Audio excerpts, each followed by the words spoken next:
Okay, the legal summer workshop is upon us starting this week, and exciting material once again, but I wanted to go ahead and do another explanation. Once again, starting June 24th, which is this coming Thursday, we're going to jump in from the beginning and talk about IEP or Section 504, starting with eligibility and identifying a student need. They're very important to sit there and include Section 504. There are many comparable sections within both that I think is beneficial, whether your child has an IEP or just a 504. You need to understand how they sort of interconnect, to where even if your child's only ever had an IEP, guys, your child has always enjoyed the benefits of Section 504 encased inside of your child's IEP. All right. And so you need to understand sort of the nuances and the differences. And because I frequently have parents that will sit there and say, well, do I need to file a 504 complaint with an IDEA? Well, you need to understand the difference because, if your child enjoys an IEP, then they already enjoy the protections and benefit of a 504, and those accommodations, okay? Along with those legal protections, which, once again, are sort of encased in your IDEA rights. They're just a little bit different, and you need to understand both, okay? And then June 30th, which I believe is a Wednesday, that's going to be the one day that we're doing on Wednesday, and I think that's because I think that's when I'm going out of town for my boys' high adventure trip in Colorado, right around there. So we're developing and implementing 504 plans. So we're going to be focusing on how to develop and implement a 504 plan, which once again is going to be important whether you have a 504 only or IDEA.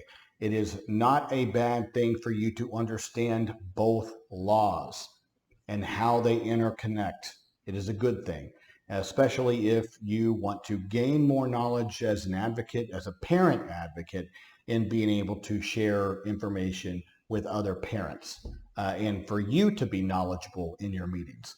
And then in July 15th, we're going to be jumping into how to develop good IEP plans and then tackling the difficult issues that parents frequently face during those annual IEP meetings or those amendment IEP meetings, to where you've got things that you want addressed, that you get a bunch of no's for, and just a lot of good, very common sense strategies that have worked for us and what we recommend parents take into their meeting in order to better advocate and advocate in a smart way, and understand where that line is, because there's always a line, guys.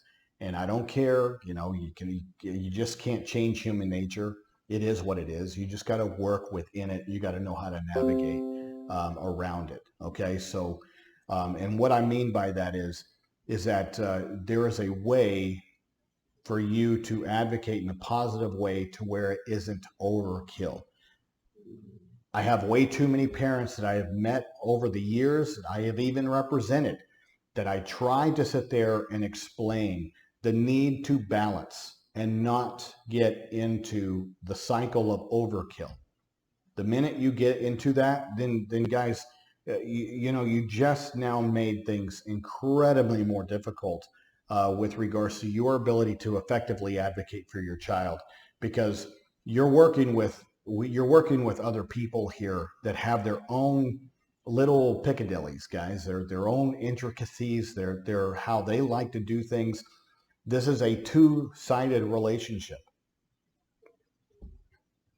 You just can't move forward bulldozing a situation and think that it's going to be effective.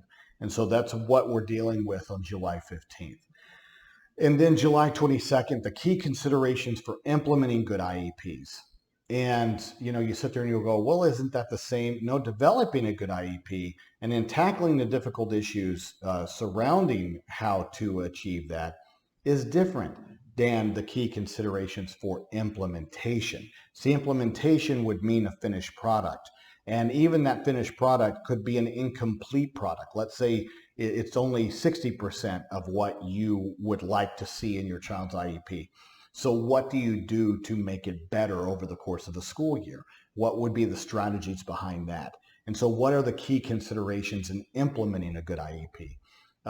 Implementation isn't the same as developing. Understand, you must develop first in order to implement. But because IEPs can be amended, they're evolving through a school year, then at that point, it's important for you to understand the key considerations.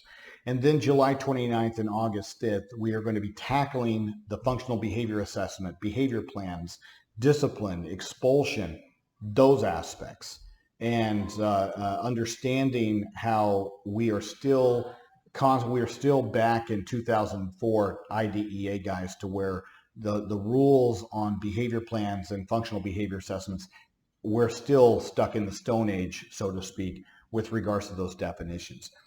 But I encourage you to register. The live seminars will come with a Q&A at the end, not necessarily sticking with the content, but it's going to be a Q&A, and we're going to sort of open it up to whatever you want to discuss for as long as we can. That's going to be not recorded. The Q&A aspect will not be recorded. It will be unique to whoever is there and whoever is registered. We are recording all of these, and then those recordings will be moved into an on-demand format, and you will be able to register for those at whatever time is convenient for you. And yes, there will be a registration fee, and it's probably going to be the same amount as our live sessions.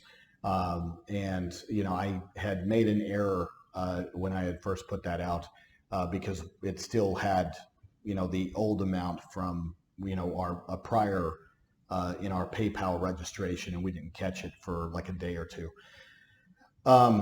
But yes, there is a nominal fee, and I think we set the price at $35 per session. But you're talking about good, legal, beneficial content to where those of you that do participate will also be provided with the material that goes along with the seminar content, okay, the workshop content, and it's valuable content, okay? So hope to see you there, and like I said, if not, because I understand how everybody's schedules are here and there, and what might not be convenient for you on a Thursday afternoon might be convenient for you at 10 o'clock at night after the kids are asleep. And so that's why we're also going to be making it available in an on-demand format. But this is going to be the start. This is our legal summer workshop. And then we have other exciting things in the pipe that we'll announce soon heading into the fall. Okay? Hope to see you there.